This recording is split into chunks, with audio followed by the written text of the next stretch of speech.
No more accidents. Hey guys, my name is Raw Sky. Welcome to another party. This is the Europe party. We are bringing appetizers. We've got recipes. We've got Lila. We've got Kiko. We've got Wendy. She's going to be vacuuming as the special tonight. No, she had a little accident, so we will wait. So hey guys, how you doing? Hello. Great. I'm here from my kitchen. Once a week cafe. Today I had a really nice guest, and yeah, it's closed and ready for the party. I love that. It looks so busy, and that's in Kyoto. Yeah, Kyoto downtown. It's very much in center, but it's like a hidden gem. Guys, if you're in Kyoto, Japan, head down and see Kiko. Is that Tuesdays you do that? Yeah, usually Tuesday, but I update my calendar on my Instagram. So I'm sorry, today I'm gonna be doing stuff in the kitchen to clean up while we do this, but yeah. Cool. And we've got Junka here and we've got Veganese here. So from Norway and from New Zealand. And Lila, how are you? Hey, I'm fine. Thank you. How are you? I'm good. I'm actually really excited, guys. This party is appetizers theme, and I saw what Lila was making, and my mind is boggled. These are spring rolls, right? Yes, I was experimenting. Can I put you on the big screen to show these off? Okay. There we Well, go. they did look like spring rolls before I dehydrated them, but now they're like tiny sticks. But they are really they smell amazing, and I think they taste like real spring rolls. They look like it. Like considering Yeah? because raw vegan doesn't necessarily look like it, but you're saying they're small, but I think they look like spring rolls. Yeah, but next time I will make them like double the size, so they will actually be like real sized spring rolls. It actually looks like a deep fried spring roll. Yeah, That's yeah, I amazing. know. You definitely nailed it. And I see Nicole's there. Hey, Nicole. So okay, that looks amazing. Let's I mean, I'm gonna share how you made it. Oh yeah, share how you made it. Sorry. Yeah, so the dough is just coconut flour and psyllium powder, husk powder, because this creates a really doughy texture that you can actually like form into anything. And the filling is just carrots and zucchini grated really fine and seasoned. That's Some chives and. But what makes it look like deep fried? I put some tamari on top with a bit of curry powder to make it more brown. But yeah. You're amazing. Yeah, let's see. So that was after you put this curry powder after the sauce and curry powder after dehydration or before? I put them in the dehydrator, so I mixed a bit of curry powder in my tamari sauce, and then I spread it on top, just a bit, to make the color. Your room must smell so good. Yeah, it smells like Asian restaurant. Oh my. Nice. Yeah, that's a good question. We've got Junka asking, are they crispy? They are quite crispy, yes.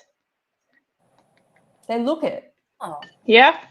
And you hear when they hit the plate. So you have to tell us how they are. That's amazing. Amazing. Okay, coming back down. Kiko, have you got anything?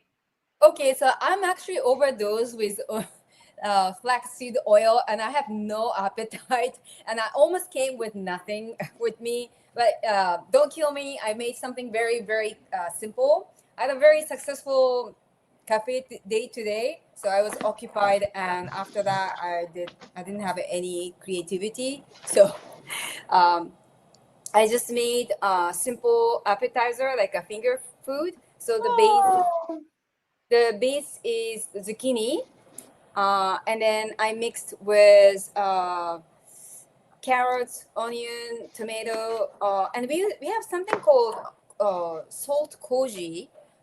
This is like Japanese seasoning. A lot of Japanese people use it, and this is sort of like the end of it, but kind of looks. So it's a fermented rice, and we mix with onion or salt, and I made basil salt koji, and it's fermented, and we believe it has a lot of the health benefit. So I did that, and on top, it's I don't know if you have ever seen hemp seed with the shell. Do you know what I'm talking about? Yeah. Yeah. So, well, What do you mean? Is there a shell? Let me Google this. A hemp seed in a shell, because it's obviously hulled, right? Right. Yeah, it's hulled, Yeah. and I got it in France. It's basically, it's you Yeah, I'm eat the looking at shell. it. So it's not nice, as in like it's crunchy. So I just wanted to give a bit of a crunchiness. So yeah, I can see they look different. Let me see. I can bring up a photo so people can see. Let me share the screen. Where are we here? They look Here. like peppers, right? Yeah, that's what it's looking like to me here. Share, and then one sec. Let's see if I can bring it up on the screen. Add to stage. There we go. So these type of pepper looking things, these shells, is that the hemp? Yeah, that's it. Okay. So sometimes I like to add it as like crunchiness for soup. So I added that, and then black pepper. That's just very simple. It looks good. Are those unhulled hemp seeds very digestible, or you can only have a couple? I sometimes add it in my smoothies. I don't add too much, but I don't see, because I don't think it's meant to eat so much. I feel. I don't know. Lila, have you tried it? I have eaten it. The first time I had hemp cheese was this, and I put it on my porridge or smoothie bowl or something, just on top. And I just bit them, like chew them. It was fine, but they are quite hard. Yeah. Yeah. Yeah. Because hulled hemp seeds quite soft. That's all I was thinking. So Yeah. Oh, it has nothing to do with like it's bitter. It's more bitter than the regular hemp seeds, like unhulled. No, hulled. Yeah. It's not soft. It's crunchy. So I usually on soup. cool. I'm just checking about the magnesium there. There's a question, is there high in magnesium if they're hemp seed? It says it's a great source. It's kind of diverted. I'm saying hemp seed in a shell, but it just keeps saying hemp seed is higher. Is it better to eat the shelled hemp? Hemp seeds still have a hard out shell, whereas shelled hemp seeds have shell removed. Much better for digestion.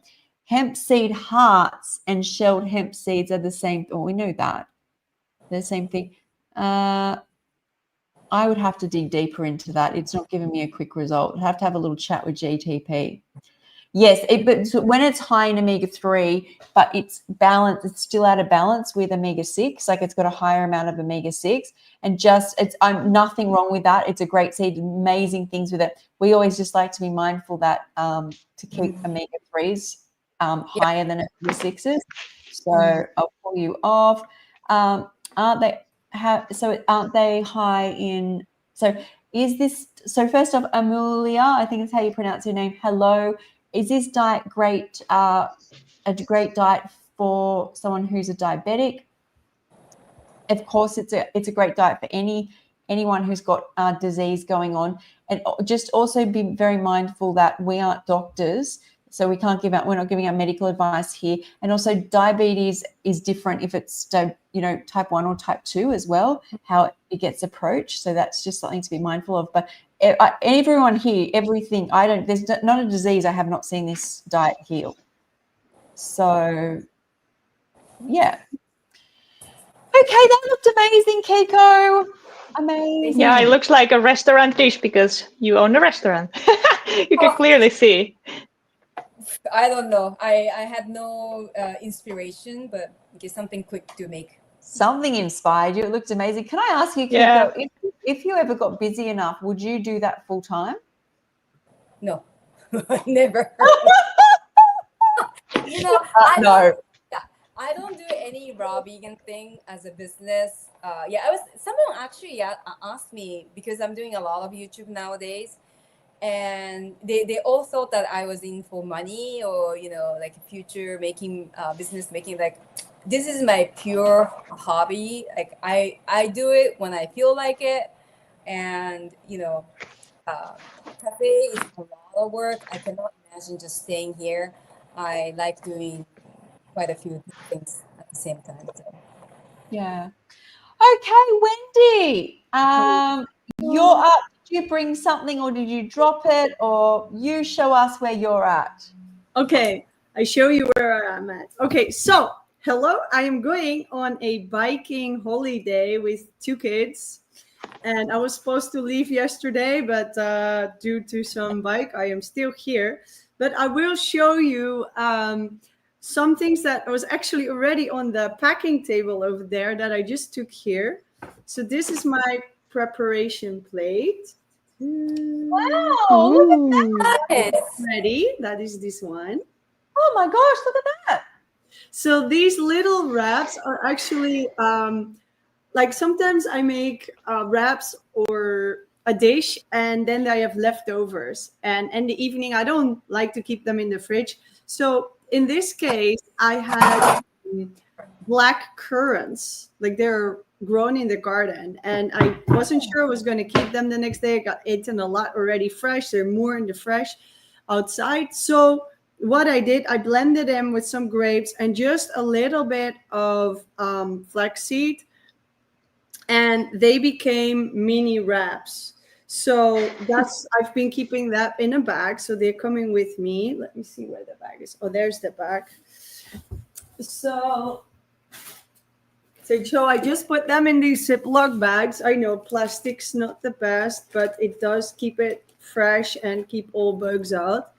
So sometimes they really fail and they come in little pieces like that. But I actually this time made smaller pieces because my toddler can just get a piece like that.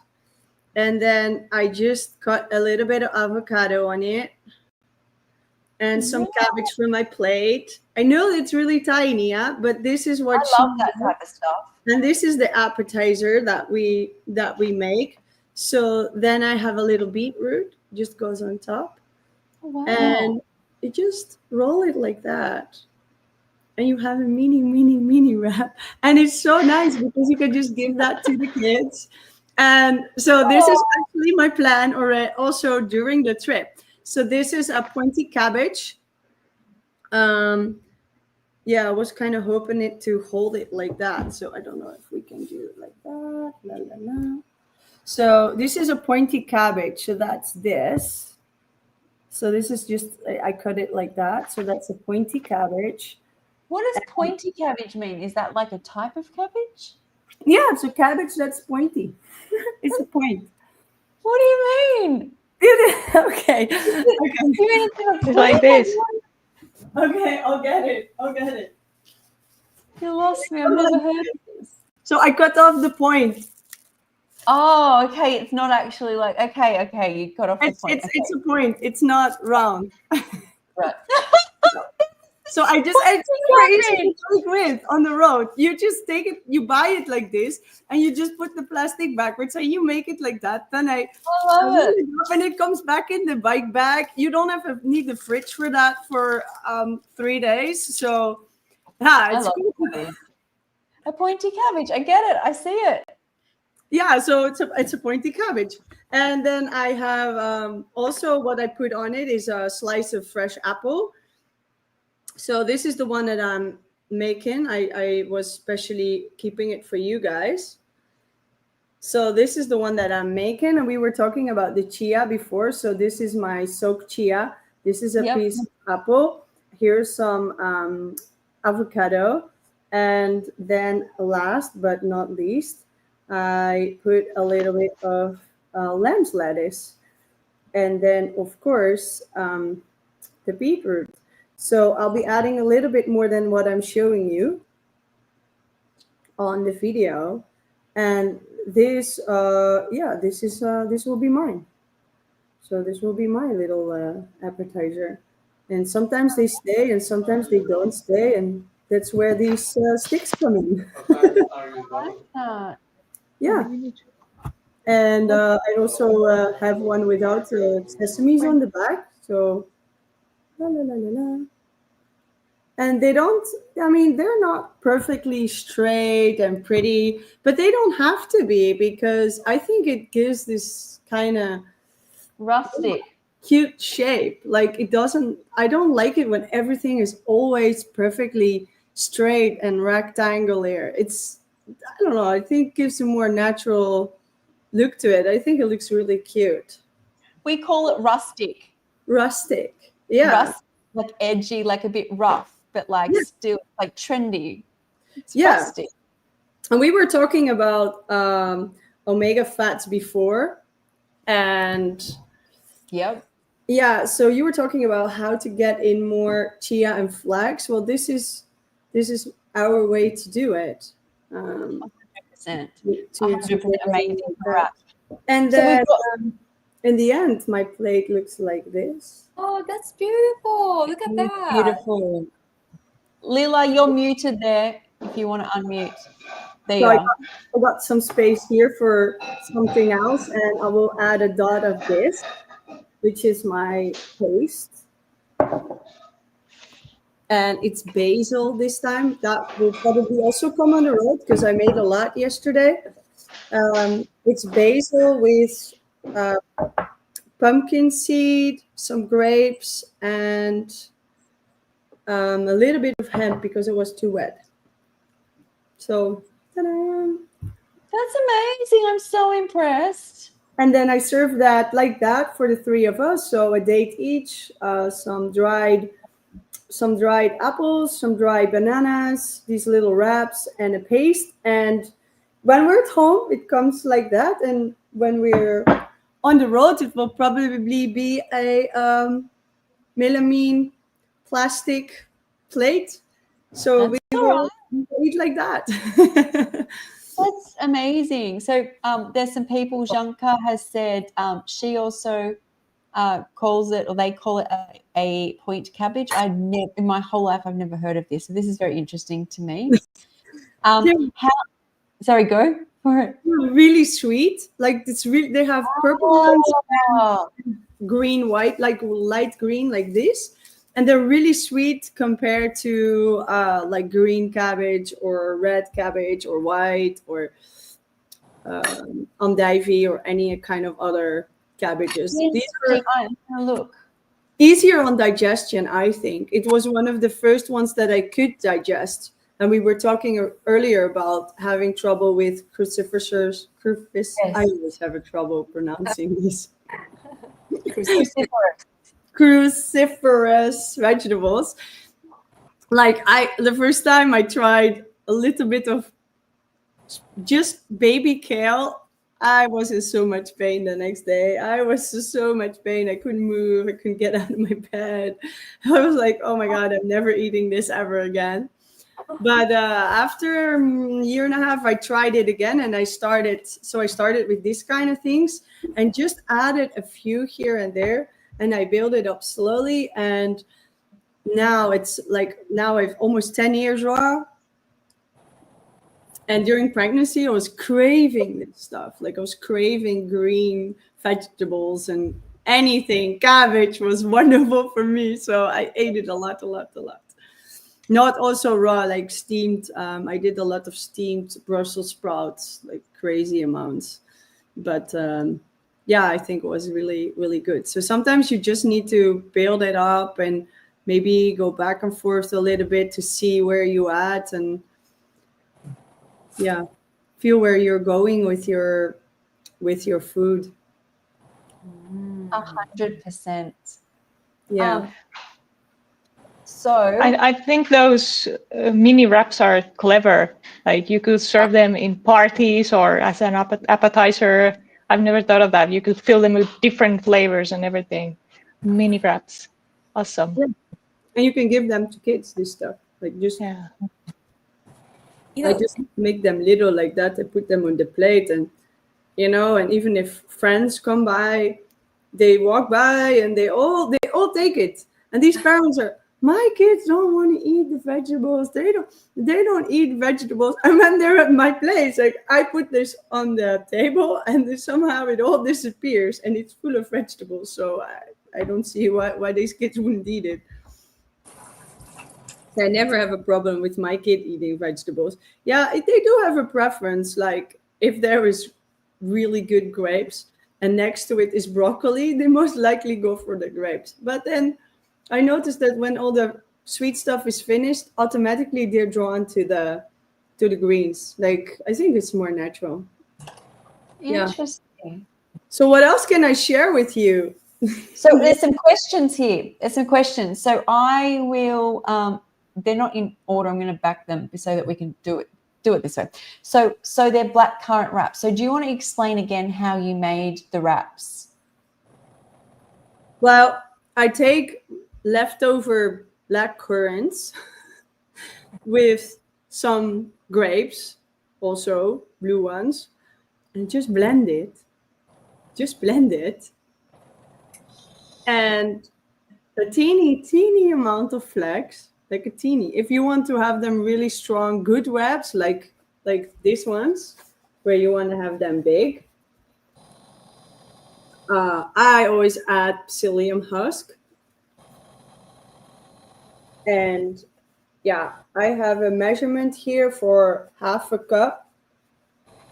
But yeah, if you really feel you need a strong wrap where you can put things in and it's liquid inside and you carry it along all day, you really want to add more psyllium because it makes it really super strong. But when we're at home and they are with holes in them and you can just easily tear them like that, it's more like fruit leather than that it is a big wrap. I prefer that because it's less chewing, easier for the kids.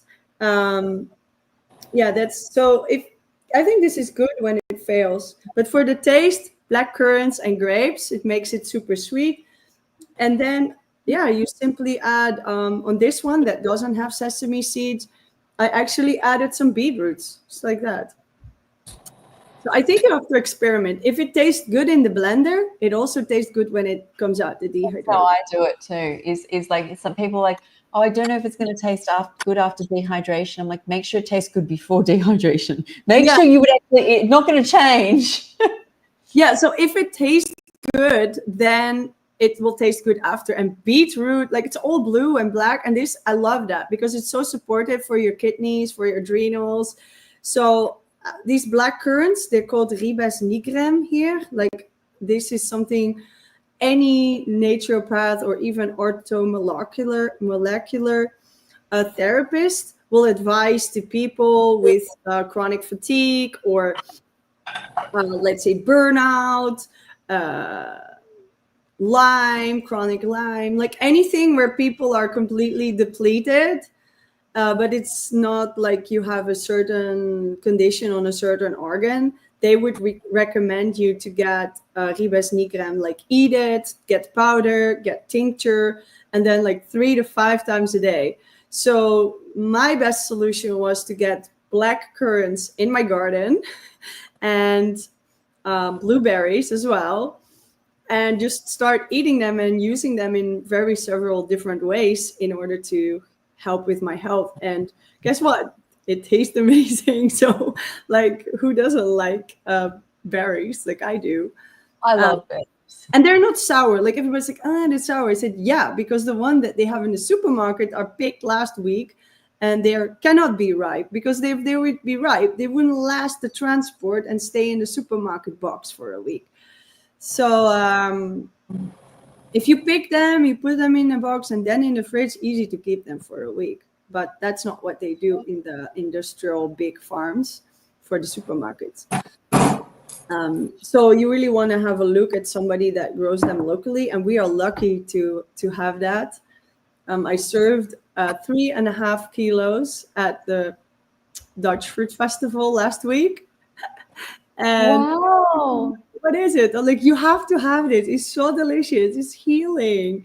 Like, this is health for you guys. This is not just a party for people to come together to eat raw food and a lot of fruit together. No, I want to actually show you how you can sustain your health and improve your health. Like, not only enjoy the delicious food, which we will do as well. And yeah, the people that own the farm came to the festival now for the first time. That's so cool. After 6 years. So now they were coming and to try we make nice cream, to try the nice cream with their berry sauce, because they don't eat their berries. And they're like, okay, because they gave them to me because they don't know what to do with it. How crazy is that?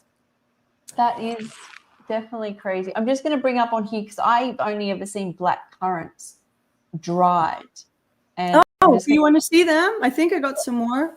Okay, yeah, I just brought up some photos for some people because I've only known them as like looking like currants, really, just or raisins, looking like that. But they're like plump berries.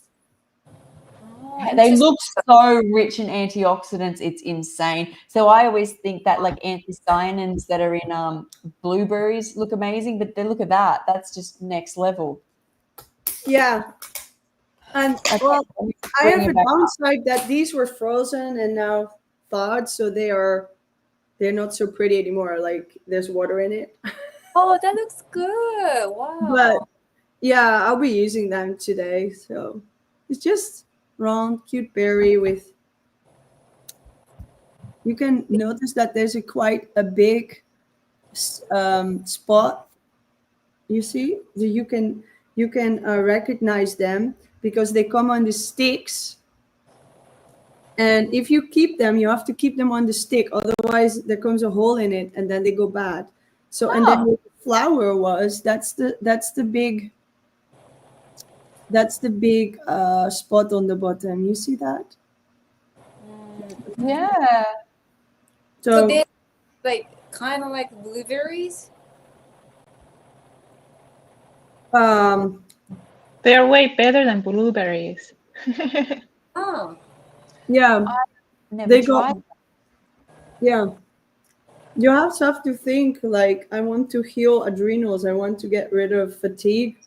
Not only think about vitamin B and things like that and vitamin D, but think beetroot, think black currants, think blueberries. That's what you want to do. And these have such high concentration of resveratrol that will really support your system. So yeah, that's why. And then, like, now I ate one, I just want to eat the box. And normally when these red currants, people complain like, they're sour, they're decorative. Like, no way, they're just so delicious. But you get very blue hands and it doesn't go off. So you caught red-handed or blue-handed or black-handed. I don't know what to say. There's lots of color going on, right? I had this once. Somebody was complaining. My kid was like, what's wrong with his hands? They're all like red and bluish. And, like, is he sick? Is he cold? Like, no, we ate a bunch of berries. Oh, that would have been scary. That would have been scary. No, it just looked like this. That's what you can't see. You haven't eaten enough yet. You have to eat enough. Oh, I have to eat more. You keep eating. You just keep eating. Oh, there, you can see it there.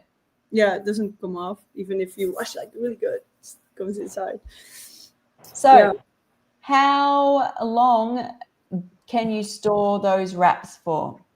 These wraps? Yes. How long can you store the wraps for? That's a very good question. I've never kept them longer than 6 months, but I think that's way too long. 6 months. 6 months. That's It in the fridge. No, but don't try. That was not really. It was not really that was not really the plan. This just was just a bag with them in the cabinet, and I made them end of the summer, and then I found some bag. I was like, when did I make these? Like, oh my god, that's 6 months. Wow. And they looked just the same, and tried it, and I was like, okay. But these ones that I have in my hand, like this one will probably last that long, but this one not. And you have to have the experience. Like I would not recommend anybody to plan to keep it for so long.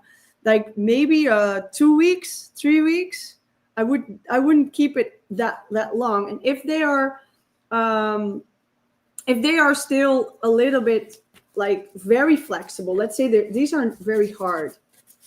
They're more like paper.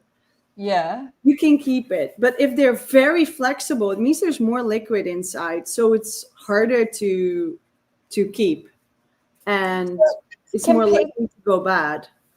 And you have to make sure it's really dry and vacuum closed. So I use these bags, but I do take like a new bag and I just completely seal the bag that there's no air in it. And it has to be dry. So if it's raining during that day, and I know that the humidity is high in the house, or you live in a tropical rainforest, I wouldn't keep them for a week. I would just eat them in the next days that I made them. Like maybe in the next 3 to 5 days, if I made 5, I would eat 5 in a row. So freeze them? Sorry? When people freeze them, just say they make 10 and they want to use 4 and they want to freeze 6. Can you freeze them? Yeah, you can freeze them, but make sure that the bag is really sealed, like 100%. You really want to do that. Otherwise, it'll just attract water. So yeah, froze it. Yeah. But okay. I also noticed that after a couple of weeks, it's already attracting moist. Like even, I don't know, even the bag, or if you open the drawer too much or something like that. So I think it's doable, but I would also not keep it too long. I would just keep it dry, and it is dry food basically. And crackers, on the other hand, I had one time that I didn't like the taste. I think I kept them over a year. And I knew that was coming. I always thought you were going to say, I've been raw vegan 10 years. I just kept it 10 years. No, that doesn't happen. I do have to throw away some stuff. I do have herbs that I still look at the jar and I'm thinking, okay, now it's time to buy some new ones. But I don't use it. So it's just like, oh, I have this jar. I look at it all the time. I never use this. I just throw it out. Okay. So there we go.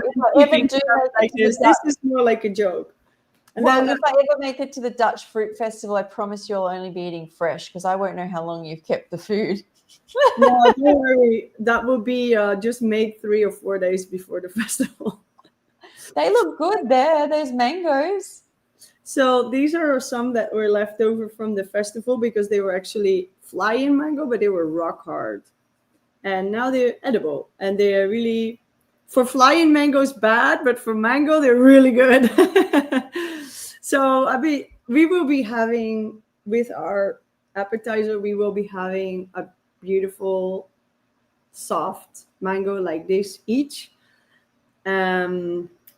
Yeah, because I think that we all deserve good, fresh fruits as well. And we also need the liquid. And we will also be drinking some water with this because we do not want to live on dry fruit only.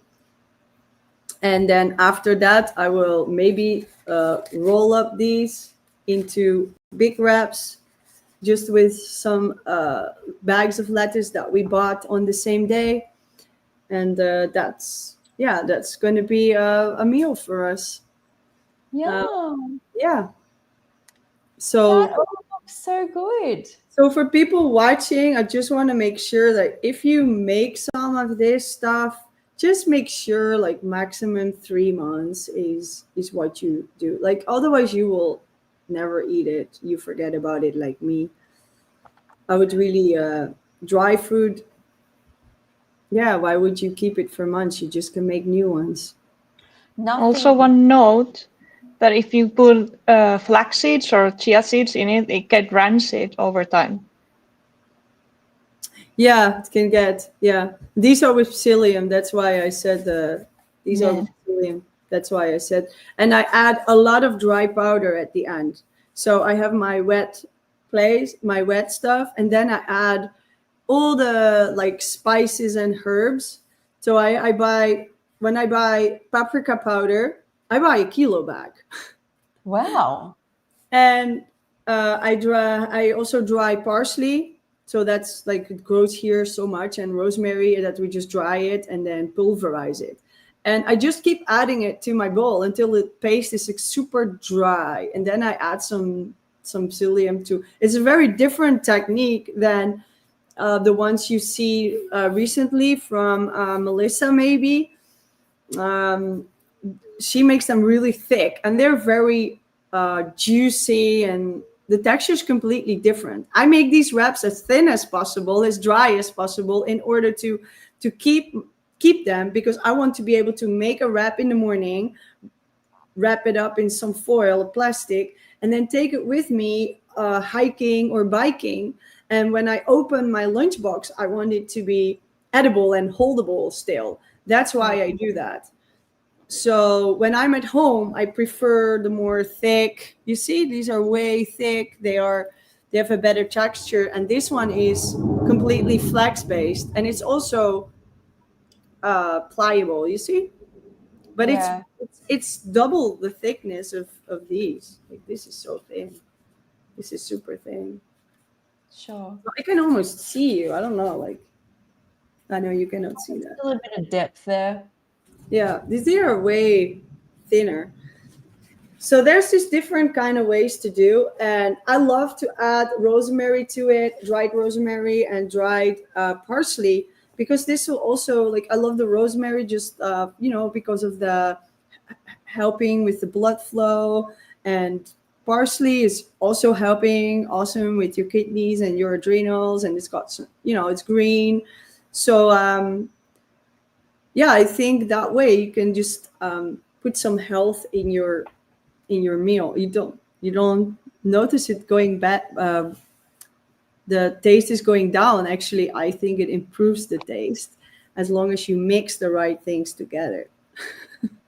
That's right. And that just comes as well over time, right? As a raw foodist, you will learn the flavors you like. You will have different fruits available around you. Like, some people make those sort of things with mango based, because especially in Australia, we get a lot of mangoes, especially by the end of summer.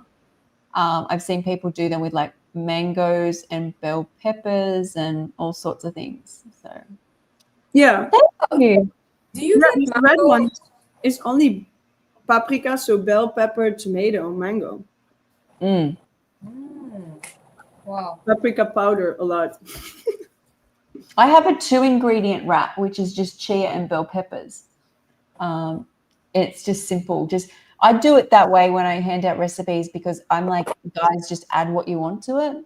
Like, people want to know how they get a basic wrap, and then you can add your paprika and your turmeric and a bit of mango if you want to.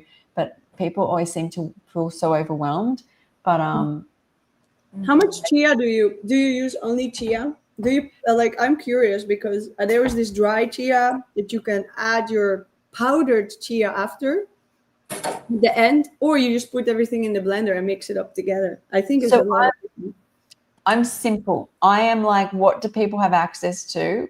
And it's usually people have chia seeds. Also, aren't chia powder, because I'm always wanting to get omega-3s.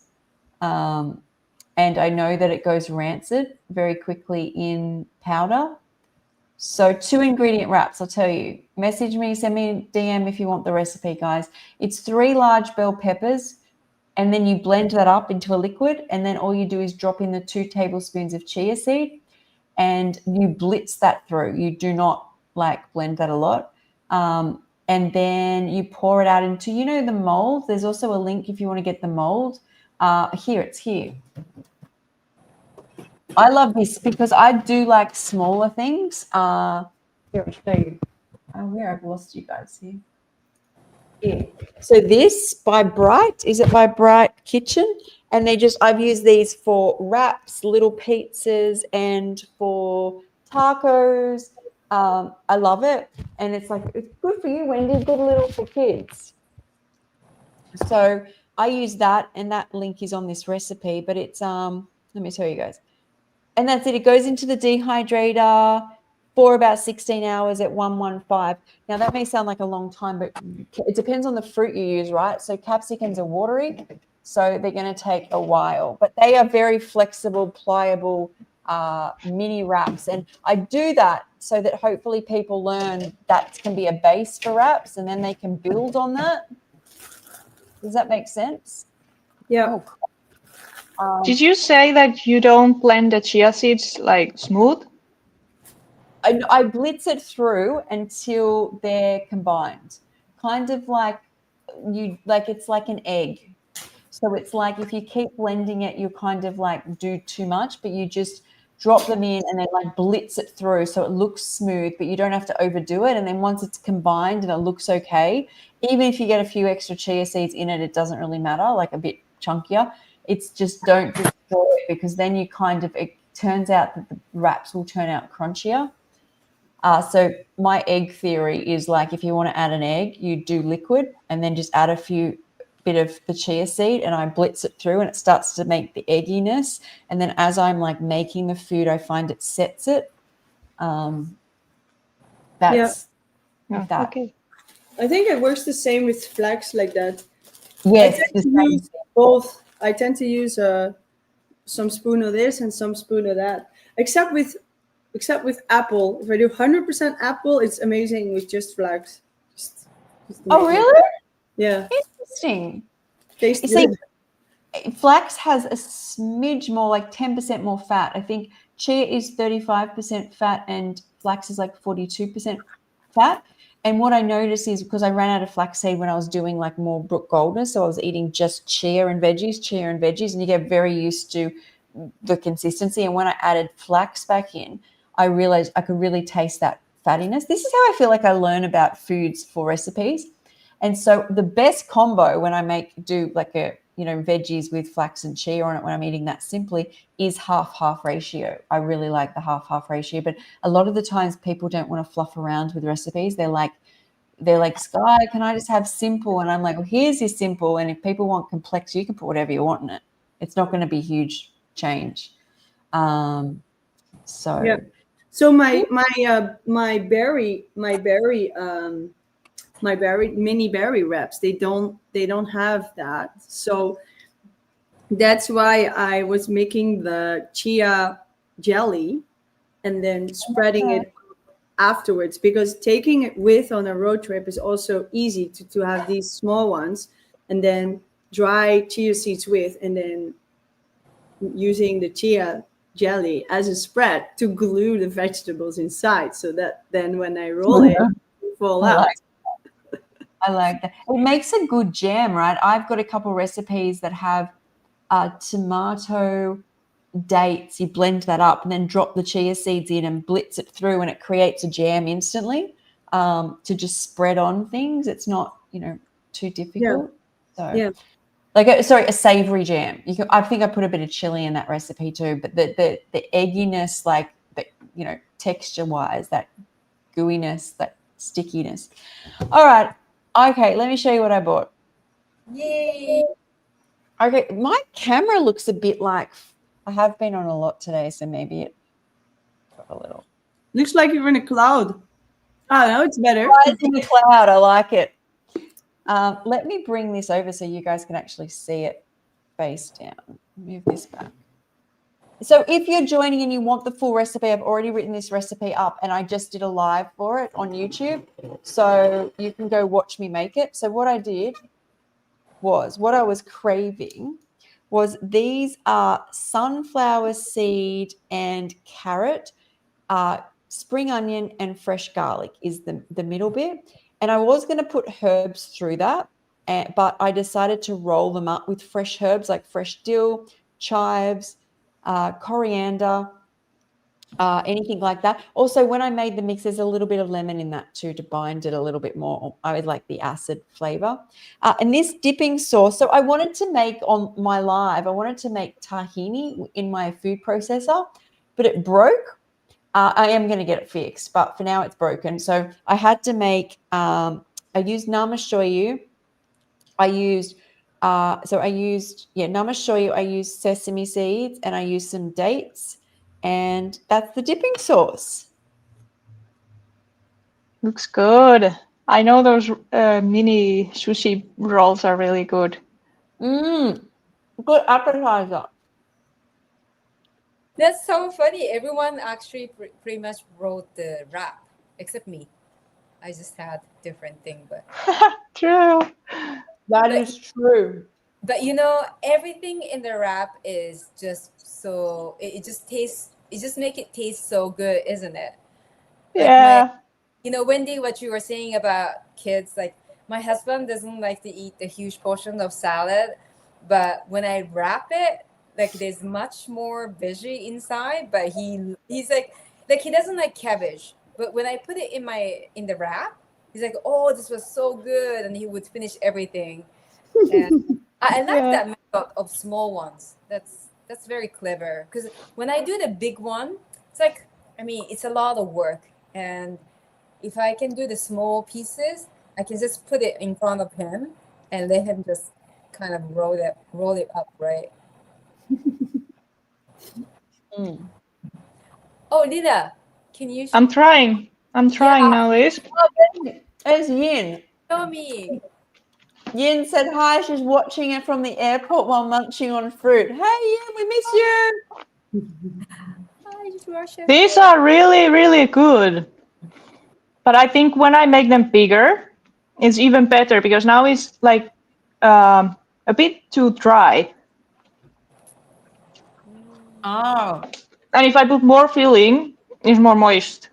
The taste is really good. I will share the recipe for you guys. Yeah. Thank you. Yeah, do that. You don't add anything else. It's just coconut and what else you said you added? The dough is just coconut flour and psyllium husk powder. Oh, you did add So that. easy. Do you need to add the psyllium husk for coconut powder? Coconut powder is it becomes because today in my cafe I made a coconut wrap for my customers, and yeah, you don't have to add like psyllium husk or chia. Did you use coconut flour or fresh coconut? Fresh coconut, yeah. So That's different because you can get it like really, really smooth. Hey, let me bring you up on the main screen, Kiko, so people can. And it has fat, more fat. Yeah. Yeah, Go for it. I served Wow. with coconut wrap with what you see on the side is natto, the homemade natto. Oh, you're a legend. Is that I need to come to your restaurant. Yeah, I really enjoy making my own natto, and I mixed it with basil. That went really good. I like changing the flavor, so that was really good. Kiko, can you explain what is natto? Natto, so it's a fermented soybean. I shared it on my YouTube channel how to make it. Very simple. You just need to maintain the temperature and sanitize. Yeah, but it's an ancient food. In Japan, we've been eating it for a long period of time, and it's like, yeah, a lot of Japanese people eat it because it's healthy, and it's very cheap to buy. Okay, I don't think it's very common here. You mean these edamame beans, right? Yeah, Yeah, they're really hard to get here. Like it's not common. We have all these cabbages here, you know. It's because when I was living in France, like in Paris, I can get it easily. Like Paris is a world city. I'm sure some store in Amsterdam will sell it permanently as well. But I don't want to sit in the car for an hour and a half to go to Amsterdam or a train either. make it on your own. It's much better to make it on your own, and it's kind of fun. For me, that's because I don't like sprouted beans. Like, I don't like the taste of sprouted beans. So when I make sprouted beans, like I put it in a patty, or I cover that taste. And natto is a way for me to be able to eat every day. So it's satiating, and I don't know. Lila, have you eaten natto? I haven't, but I know what it is. I know it smells and tastes horrible to people who have never tried. But it has vitamin K too, which is Yeah, rare in foods. yeah, yeah. It's excellent for blood circulation, or like for people who has blood clots. It's excellent, yeah, and it's great for muscle, the bone density, I think. And there are a lot of study going on, and it's one of the reasons. Even though it's an acquired taste, it's becoming more and more popular over outside of Japan. Mm. I think I'll prefer sauerkraut. Does sauerkraut has K2? Yeah, I think so. That was the whole point of the sauerkraut, I believe. I could be mistaken, but yeah. Let me say. Yeah, let me check. Yeah. And isn't it not really in the sauerkraut, but it's in the bacteria that releases? Yeah, I gas? think all leafy greens are supposed to have vitamin K, but I don't know if it's K too. But yeah, it is super important for the blood clotting, or actually for somebody to have less blood clotting if they have an issue with that. Yeah. Yeah, it Yeah. says sauerkraut can be a beneficial source of K2, and the amount may vary, and that would be due to the bacteria. Mm. Well, in October they will be throwing at us all these cabbages, so it will be sauerkraut time, or kimchi, or whatever you call it. I would just ferment it all like sauerkraut. But would natto taste something like that? No, it's very different. Oh, to be honest, I didn't like the taste. It's kind of like the bean itself. It's bitter. There's a smell to it, and I think that's why many French people like it, because the French cheese. I mean, Japanese cheese. So Yeah. I'm think I'm gonna go with Lila's experience and just leave it for what it is. And she's from Finland, and I'm in the Netherlands. That does not come so far. yeah, I think for me the natto, it's only so the recommended amount of natto per day is 40 grams. So it's very tiny. I mean, it's not that much, but with Yeah. a small portion of natto, it keeps me satiated. Because before I had to eat the whole bowl of salad to keep me satiated, and then after eating it, I still feel hungry. So I ended up adding more like nuts, like walnuts or hemp seeds. Then my omega-3 and 6 balance is off. And so yeah, for now I'm very happy. Like my husband and we both eat it every day, and we are changing the flavor. You can actually kimchi and natto is a very popular mix in Japan. Mm. Yeah, you can do also shiso or ginger, miyoga ginger. There's so many ways to season it. I can't wait to come visit you, Kiko, and eat all this food they're talking about. Yeah, Sharing all these new foods. For me, it's all new food. yeah. Thank you This so is much. great, right? That we get to know so many different dishes from around the world. Mhm. Every week, like every month, I'm learning something new. That's what I get. I come to these parties and never expect. Like I expect we've all got food and we're going to show it off, and then all of a sudden we get talking, and there's these little like details and little ways to make food and little things from their culture, and it's just priceless. And it's like and I feel like you've got to be in it, like, because even like when we do the bundles, because we get on specific topics, it's very topic driven, whereas this is very like you're in your kitchen. This is Wendy's like, I make these little pieces, and like everyone's got such different talents as well. And I love seeing that. So I also saw Junker said, was that your new camera, Sky? So I got a vlogging camera. I did post a video with it and the sound was terrible. I'm really over anxious about it because there's a phone is like shoot and go, shoot and go, shoot and go. This has like even the gimbal, it tracks, and I've been so busy I need to sit down with it. So no, to answer your question, this is just my phone. My fallen apart. I get you, Sky. I have a gimbal too, and I have it for 3 years, and it's 99.99% in the box. I think I let the kids play with it from now on because I don't know what to do with.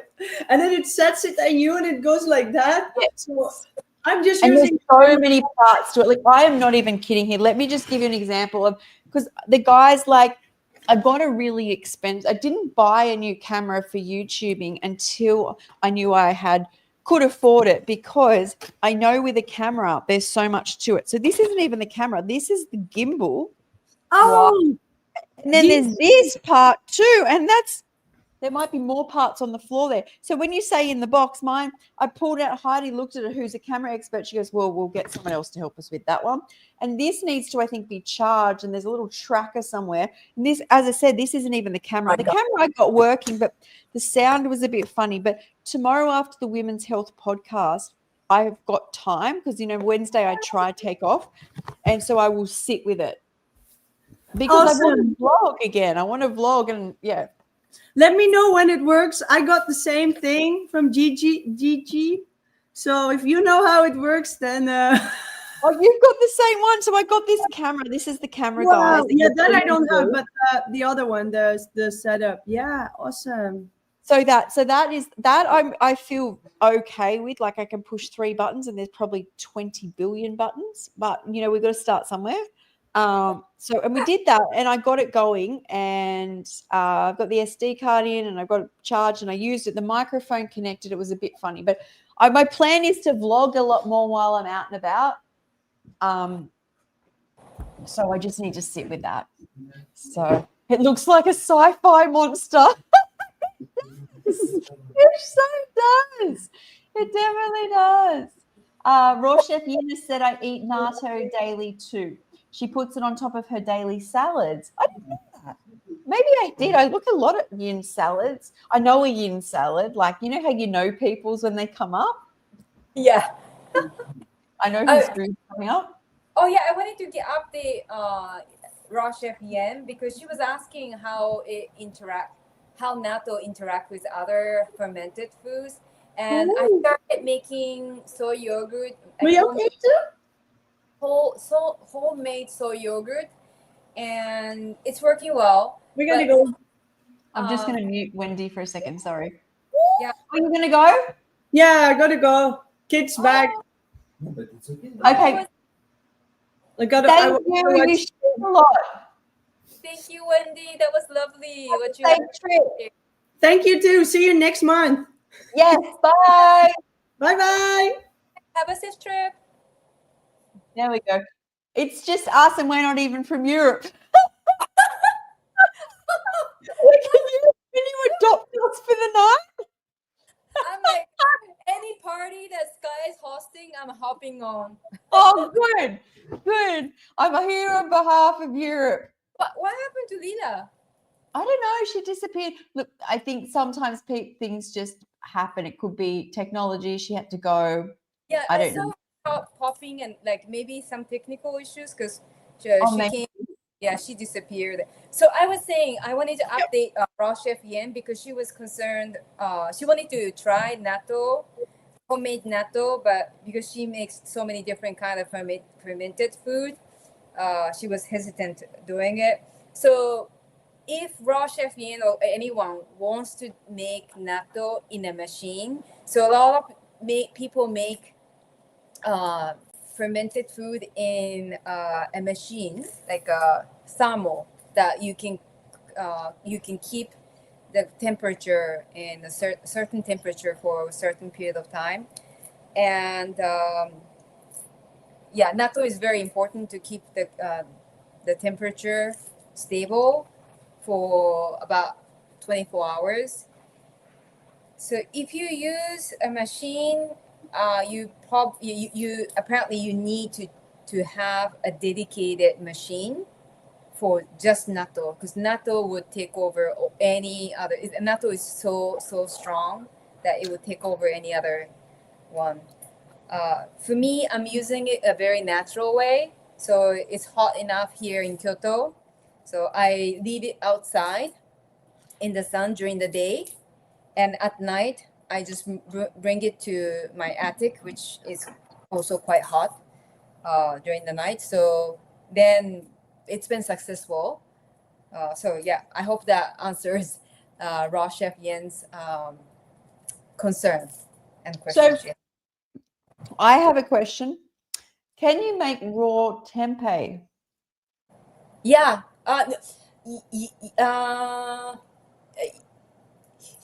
Yes, you can. But you know, I'm not sure if it's. No, I did search before. Apparently, I think if it's fresh, homemade one, you could eat it raw. But what I saw on the internet is they recommend cooking, at least cooking a little bit for tempeh. So Right. I don't. I remember having this conversation with Daniel. I remember a raw vegan a while back posted something about raw tempeh, and I was really new to the community. So I was like, he's like, yes, you can do it. But I remember, I don't know whether this is cooked or not. It probably was. But back when I was younger and I was put on like basically like diets to help with my health, I never really got into tofu, but I would love getting tempeh that I think had been marinated and just chop it up in the salad. I don't remember actually cooking it. Maybe that was my problem. Oh. Soybeans to be cooked. She's made it with, here we go, Raw Chef Yin has said, soybeans need to be cooked, so technically not raw, but I've made it with raw pumpkin seeds. Interesting. Pumpkin seeds.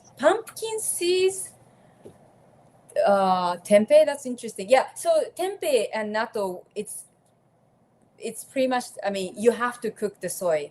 So it's not raw, but it's fermented. Yeah. And apparently it's very easy to make tempeh. I've never made tempeh, but I think what I wanted to say is that can you eat tempeh, you know, not raw but fermented? But what I learned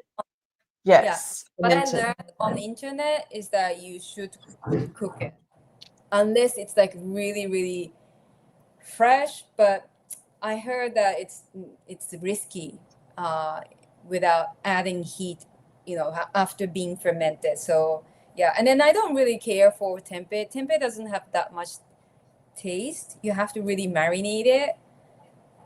So right. Okay. So before I get, there's interesting questions here. So first, let me back this up here. So also, I want to say something about the cooked. Like miso is technically not raw, and neither is what are you talking about here? What have you got? What soybeans have you got there? Soybean? What have you got? Natto, right? But they're called, like, I call them zombie food. So they're re-alive from the bacteria. So it's like they're living foods. Luke calls zombie food? zombie food, back from the dead. It's like That's a horrible name. Take that back. People can't unsee this now. Take that back. That's a disrespect for natto. Also, by the way, how how, oh gosh, I keep having mental like how Kiko and I are talking now. This is how we talk off camera, and we're always like, we should turn the camera on because we don't stop laughing. We say It's things. first. Honestly, when we talk like back and forth, like my husband has like no idea. Like he's just behind me. He must think that we are so. Yeah, is she on drug? And then Kiko to her husband explains, and she goes, I don't have to explain to Sky. Sky gets it. Right. Like things where there's I'm all crazy. She just understands it. I don't make sense. Oh, Sachi is there. Okay, so Sachi, that's it's very good that she mentioned. Sachi actually made the miso, raw miso. She Oh, succeeded here, which means that she didn't cook the cook the soybean. She sprouted it and made a natto with it, and she said it was completely different, like crunchier, and she loved it.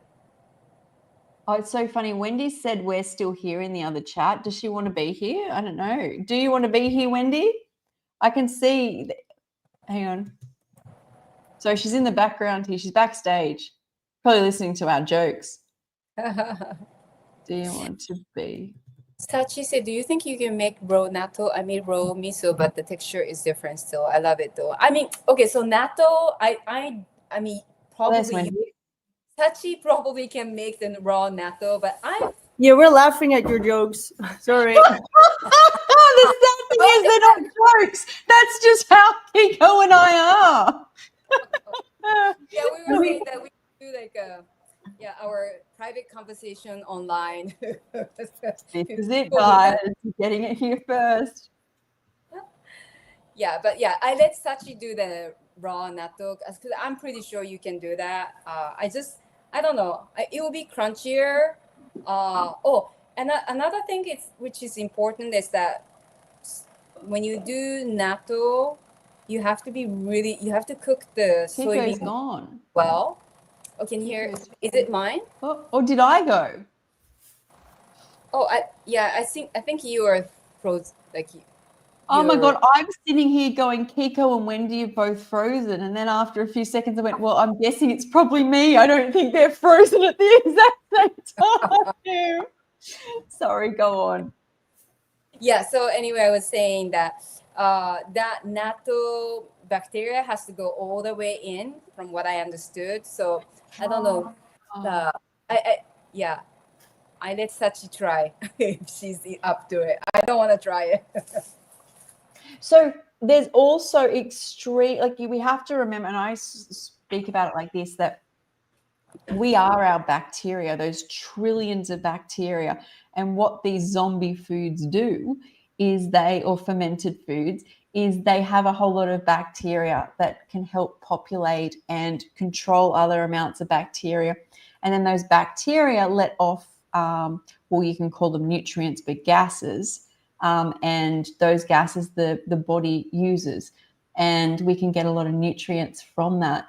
And you never want to limit yourself. Like I've been there, where I don't think things are working on a raw diet, but I've ended up on just grapes and watermelon because I'm like trying to go higher and lighter. And I've worked out that to be sturdy on this earth, like you can call it grounded, but be denser to be protected, I need denser foods. Now, having mast cell activation syndrome, I go through stages, and I know when my gut isn't good because I crave fermented foods, but I can't get them in because I get a histamine reaction. Because high histamine foods are fermented foods. But as I saw Dr. Brugolna talk about how she's like, if you have gut issues, use probiotics. And then once your gut has stabilized, to keep a gut healthy, you use like fermented foods, like, your apple cider vinegars, your sauerkrauts, your kimchi, your natto, your tempeh, if you want. And I think in the raw community, it's just accepted. You make your own rules. Do not let anybody put you in a box. I don't know 2 raw vegans that eat the same, not even in the same household. So make your own rules so you feel good. Don't think that. But it's very common that people eat fermented food. What, Wendy? What are you eating? A mango. No.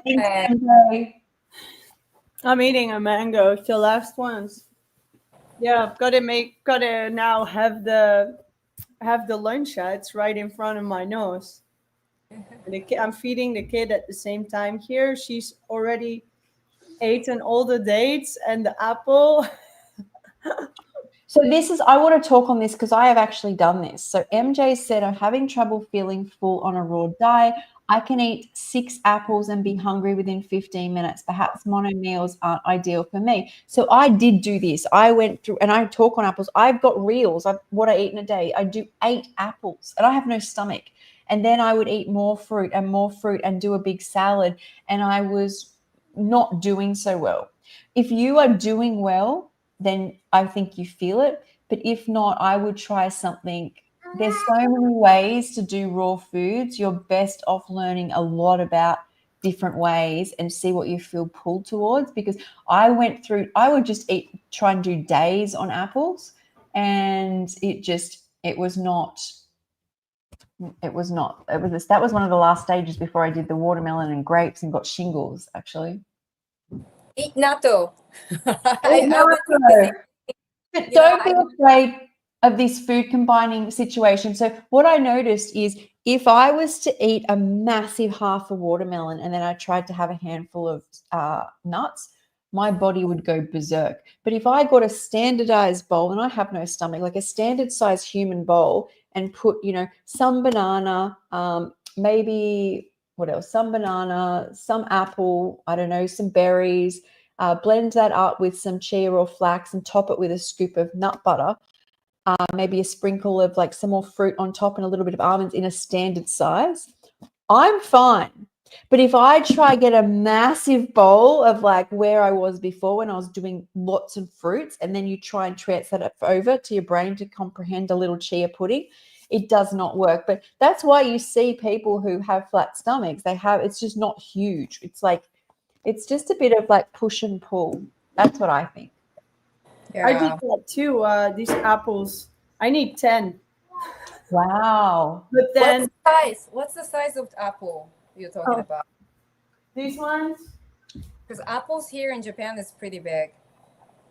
Mine, I would have stayed a regular medium when I was doing like 8 a day. I think they're medium. Yeah, that's about the size I was doing. Yeah. Wow, you 8 of them, Sky?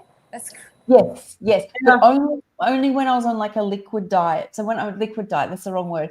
A fruitarian diet, frugivore diet. So my diet consisted of no nuts, no seeds, avocado every second or third night, and my dinner was not even greens anymore. It was only zucchini, tomato. That was my like no salt, no pepper, no spice. I would do garlic. It had to be living, like fresh living. I did that for 2 years. And I feel, this is what I feel. I don't feel it was wrong, because I feel like your body knows what it's got to do. But when alarm bells start coming up, like you start questioning, like MJ is here, it really is an indication your body is starting to want to transfer into something different, a different way of doing raw foods, because there's many different ways of doing it. And I just found that at the end of, for me, I ended up with the shingles and all of that, and came out of that with juicing. But it doesn't necessarily mean it was wrong. It's that what my body needed then, because it fully believed in that then, 100%. You could not touch me. I was not changing until it started to question. And when it started to do that, I looked around and tried different things. And now I'm like, well, I couldn't do just fruits. But back then I couldn't do what I'm doing now. So it's like your body will, I feel like when we can trust that this is more than just food, like that the soul, the mind, the consciousness, everything is trying to heal itself. And the high vibrational foods will help you do that. Yeah. And I think sprouts, like, I never believed in sprouts, but I do believe that sprouts, like beans, are important, like beans and seeds. But seeds doesn't fill me up. I don't feel full from seeds, like sprouted seeds, right? But if I were to do like sprouted chickpea, or natto is fermented, like anything bean related, that would fill me up, and I don't have to eat the whole Interesting. big quantity. It's I so love that access your microbiome. Sky, that is so essential what you just said. How I think that the spiritual part that you shared, that is so important to feel where you are. Having to had a similar journey as you, that the first 3 years I was so clean on my raw, low fat, raw 80-10-10 diet, with my food combining. And I would also eat like watermelon, sweet melon, and cucumber, zucchini, tomato as dinner, which is basically all fruit. Yep. But it got me from being disabled to being able to go wherever I want and ride a bicycle and hike some mountain whenever I want. But at the time, then, the same as you, I felt it's time to try other things, and also curious. And there's so many different foods out there, and it's really important. I want to confirm you that it's so important for people to really try. Find out what is working for you, try something different. And consistency is important. Mono meals can help a lot, but at some point variety is also supporting your microbiome, it's supporting your happiness, it's supporting social events. You can be creative with flavors and tastes. So I hope that you could cut that little piece of film that you got and put it out there, because I think that it was an amazing summary. So I talk about this a lot because what I believe happened in the first part of my life was you cannot not heal on my 4-year journey. So I've been raw for 4 years now with the mind, body, soul, and consciousness, right? And they all kind of start healing together. They may pull back a little bit together, but you'll feel it. You're off-centered physically, emotionally, spiritually on this journey all at once. It's what was happening before with modern medicine is everything was being attacked at the physical level only. So they take out an organ and it would just pull it back out like another problem again. The whole system, like the whole paradigm was never looked at. And what I think is so incredible about starting off a journey and building up to only fruits is essentially I wasn't here in this reality called Earth. And that is, I've been crazy. I've been in psychiatric hospitals. I'm not talking about that. I'm talking about when you're eating only fruits, it's like floating. Like it's like you are so present, you don't have to deal with your past. You don't have to deal with old patterns. There's this period of time most people have, and I believe it's a spiritual flush where you need to stop everything for a bit. And now I am a raw foodist, but I'm dead. Like I'm back on earth. And spiritual gurus say we have to go up to learn and bring knowledge back down to earth. We can't just think we're going to ascend and ascend and ascend and float off. Like the reason we go up and people become ascended is to come back down to earth. And to be healthy, like long-term on this earth, I need the chia and the flax and the greens and a lot of the stuff I did not eat for years. But don't take away the fact that at the time I fully believed I would be fruitarian. I don't think I ever thought breatharian, but I was going to be fruitarian, and that kept me there, right? That kept me in that space to heal. But to be a podcaster and to be a health coach and to be more in touch with who I used to be, as in to do some healing to help humanity, I could not be on all fruit. I would be like Dr. Moore says, off in God's world. You just are off different dimensions until you've done it. Like MJ's saying, he really likes coconut water and watermelon, which I've been there. And there isn't but you're floating. You're like, you've got some things that just need to, appreciate all the different times. But yeah, there's definitely more than just, don't think you're just fixing something like physical. Did you do a water fast too? No. My only experience of water fasting was, and I think this was probably very true for it. So when they took out my stomach, I pretty much did not eat. I was on a tube of just liquid and fluids and opioids, obviously after the surgeries, for 3 months. A couple of times they did try put food in, but I brought it back up. And why I think it's very similar to a water fast is because there was no food, literally all water going through my system. The water was only going through my veins. Is afterwards, because I lost my stomach, but that wasn't my problem. My problem was the pelvic pain, was the pelvic disease. This came because they gave me medications. I got H. pylori as well. So for 10 months after I lost my stomach, I had no pelvic pain. The world was as clear as can be. Don't ever think I've seen the world as clear. It's like everything was just so alive. My digestion was like on par. Even though I'd lost my stomach was flat. And I had someone who had like a bit of SIBO my whole life. But it only lasted like people who do a water fast 10 months. So it's like, then people go back and it's about that time. My other experience is only 3 days and then I start to get hot symptoms where I start blacking out. That's my experience. Have you done it? I know Kiko has. Yeah. What was your experience, Wendy? Sorry? What was your experience on fasting? I went after 7 months of trying to do a juice fast. I did my fruitarian, what I just shared,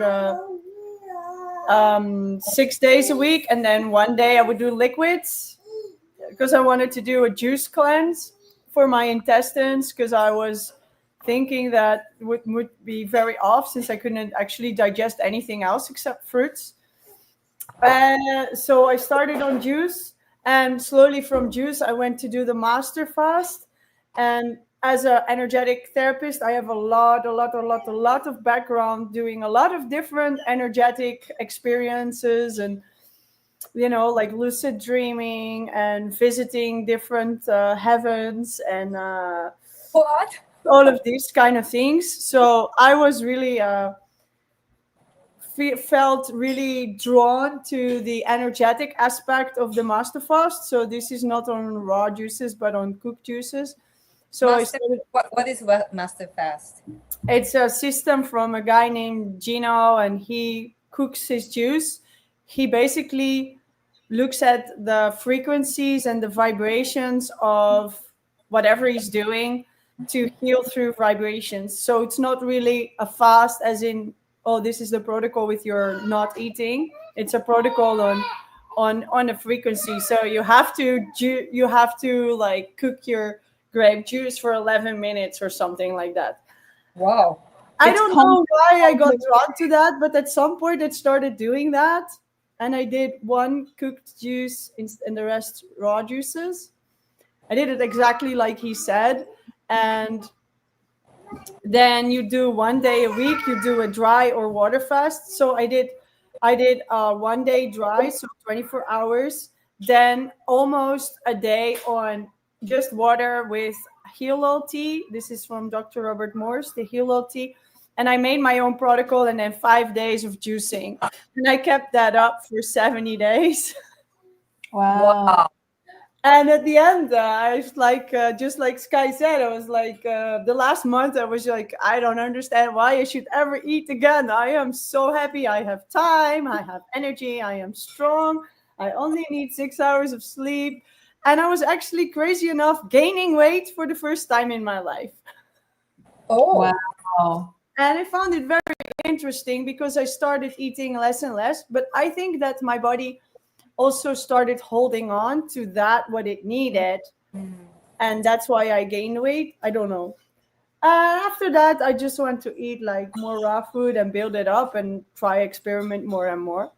But I did in between like 2 weeks of juice here, 1 week of juice there, 3 days on water, 2 days on water, 1 day dry, 2 days water, 1 day juice, some eating. So I went back and forth a lot until I had a problem in COVID and I went 4 days on water. And this was already after I didn't know what to do with my stomach anymore for weeks. and it was just in pain. I couldn't eat, I couldn't drink, I didn't know what to do. So I wasn't planning to do a water fast, but in the end I was just drinking water because I was feeling so thirsty and I was not feeling hungry, and anything would upset my stomach. And this was during COVID in Spain, and I was totally afraid of going to anywhere. Like, I'm not going to no hospital, you know. I'm like on this juice raw food thing for years. I no way you get me in a hospital. Like, I'd rather stay out here and, and drink water. But I can tell you that at some point I also couldn't sleep anymore, and I knew that I had to ground. I knew like all the practices, and I tried to do them all, and I was just basically meditating throughout my days. And at some point I didn't know anymore if I was meditating, dreaming, sleeping, or just hallucinating. And at some point I tried to just eat cooked tomato soup. I thought maybe if I eat some cooked food I can ground. It didn't work. That guy in the end helped me ground again. But this is where I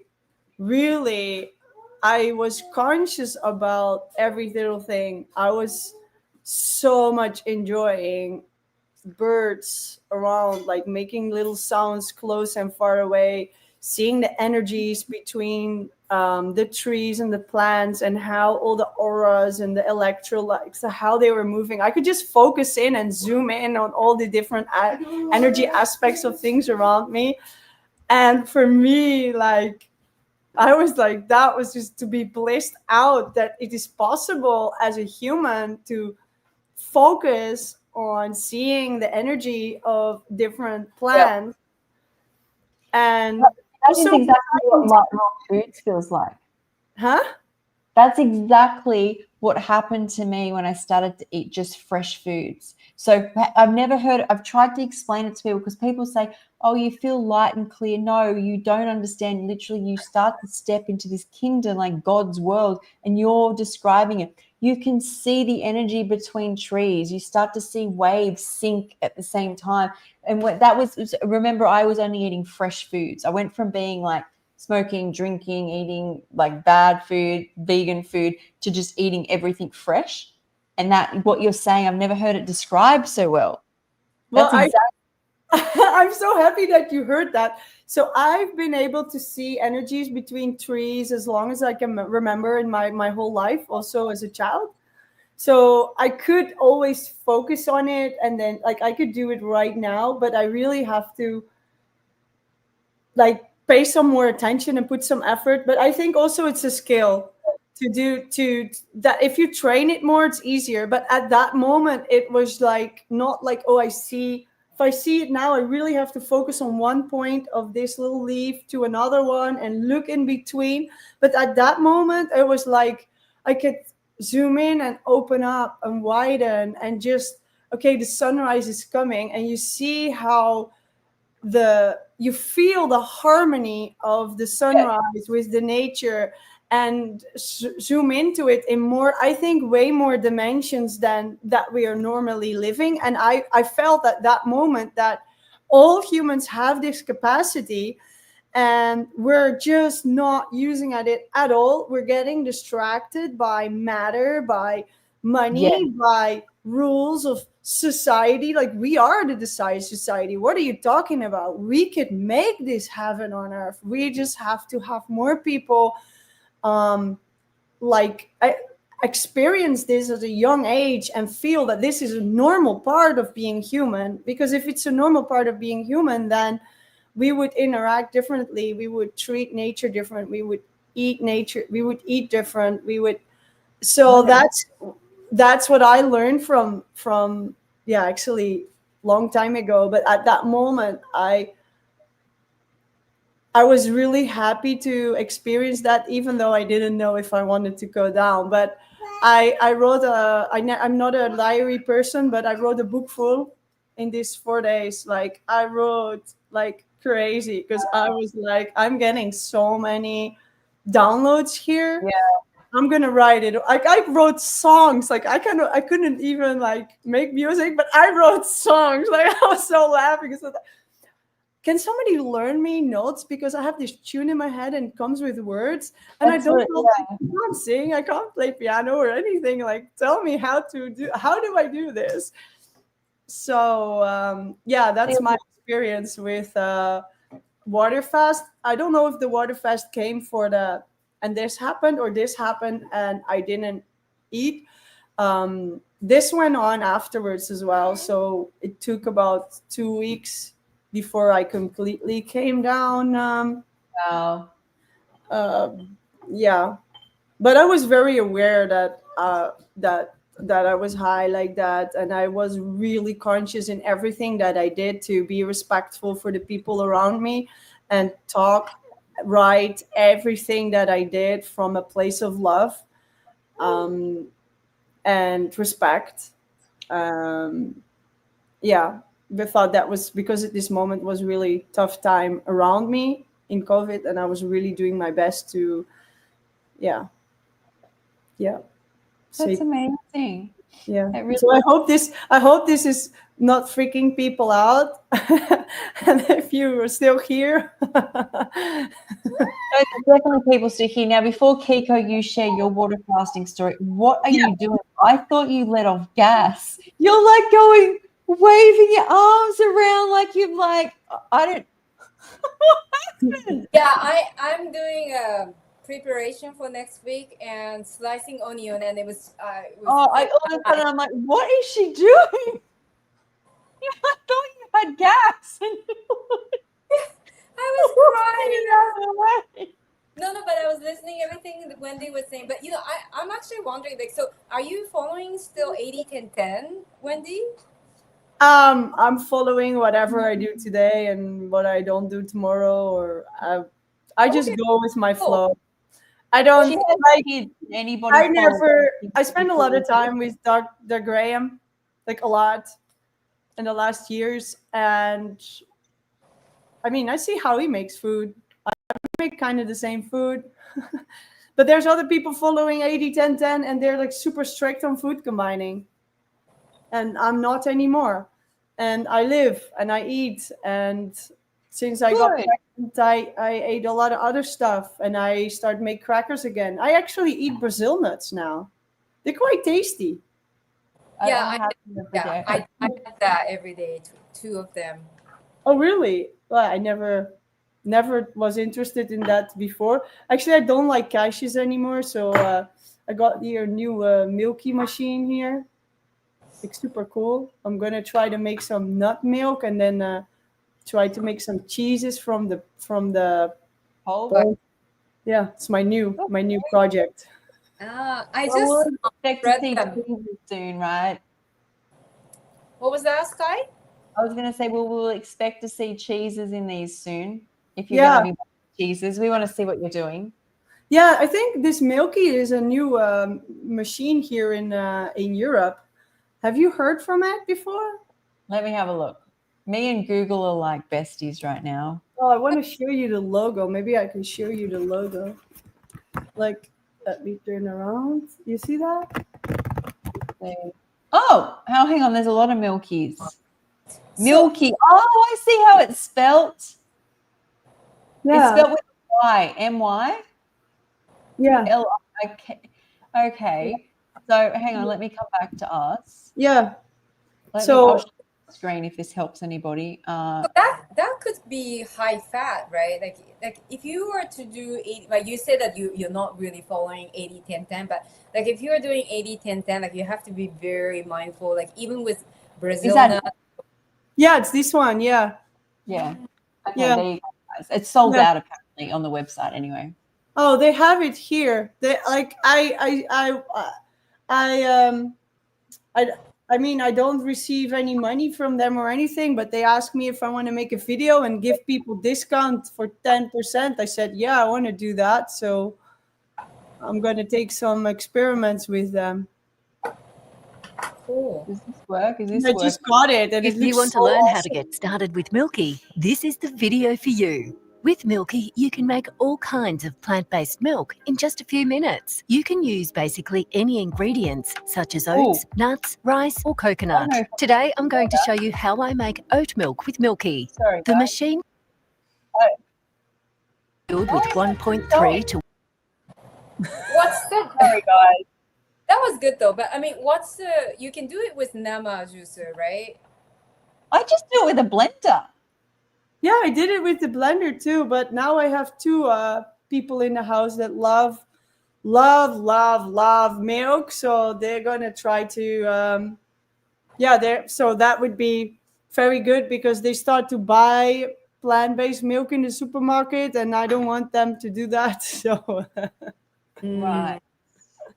I want to keep my teenager healthy. So I am doing my best to show him how you can make delicious, healthy, mostly raw food. Like before he goes to college himself and only tries to live on pasta with a sauce from the supermarket. I want to show him that there is more ways than mommy eating just mango. And yeah, I want to learn him how to have variety in his life. And I think this is still way, way, way, way, way better than anything in a cardboard from the supermarket.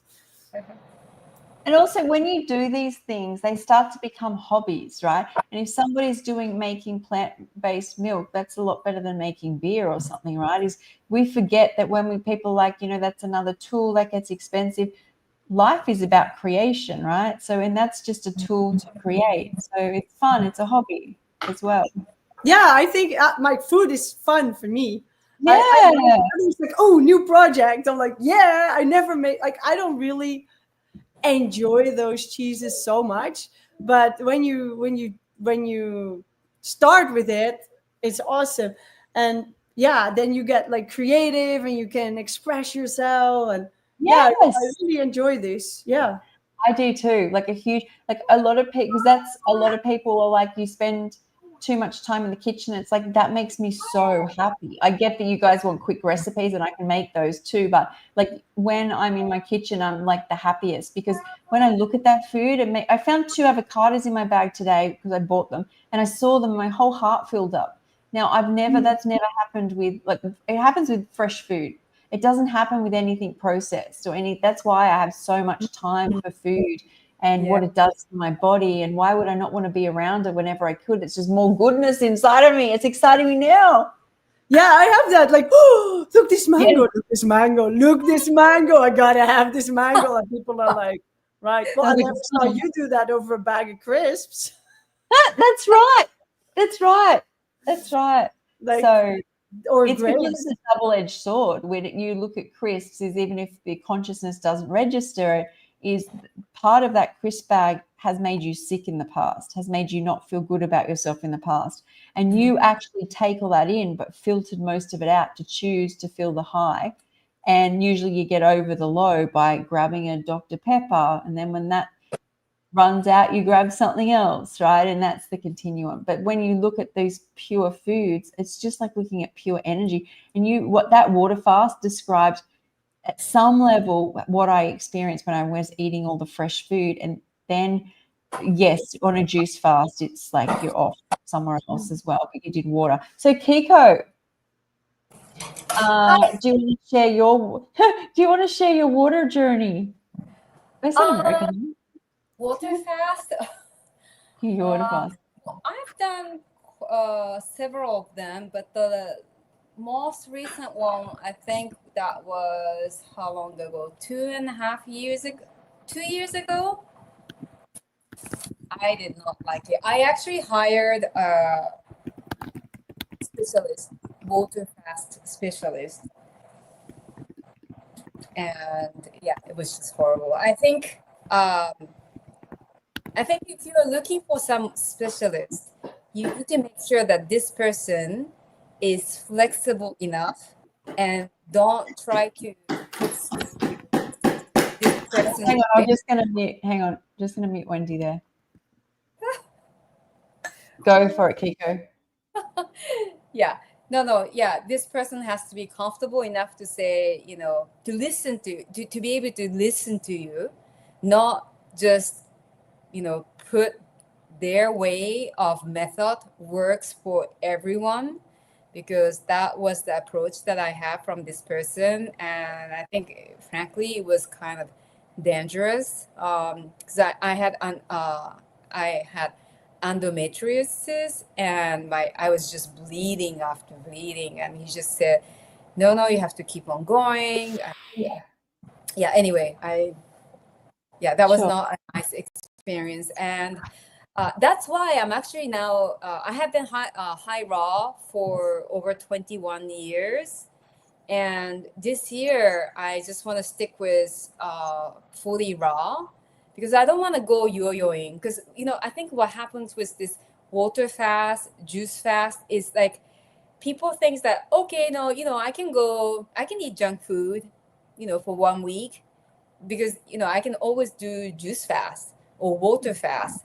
And then including myself, I saw so many people like yo-yoing back and forth and back and forth. And I think this year I've learned that, my body is a temple, and I do not want to, trick, how do you call it? People call it treat. No. Do you have a cheat day? Like, I don't want to stay on my body. Like, my body is so sacred and so sensitive that once I do that kind of cheat day, I would have to deal for consequences for a month or 2 months on detox. So I just want to keep it more sustainable way. I do adjust my diet, but yeah. So, sorry, I was just going to say on the back of that is what I noticed about when I healed was that I'd been missing my whole life, is that there is healing in the living. And because most of my life I'd been bedridden or in hospitals or surgeries, is you can't live. If you put me straight on a juice fast or you put me straight on a water fast and said you're going to heal, that was the same sort of torture I was already living in. I had to heal in love. And that healing in love has been continual. It may not look the same all the time, but I've never not been in a space of like some sort of raw food, some sort of health, some sort of way. And that is just continual. And I'm just loving myself more. And that I think people need to understand before they undertake any healing. It's back to that paradigm, right? Where it's like body, mind, soul, and consciousness.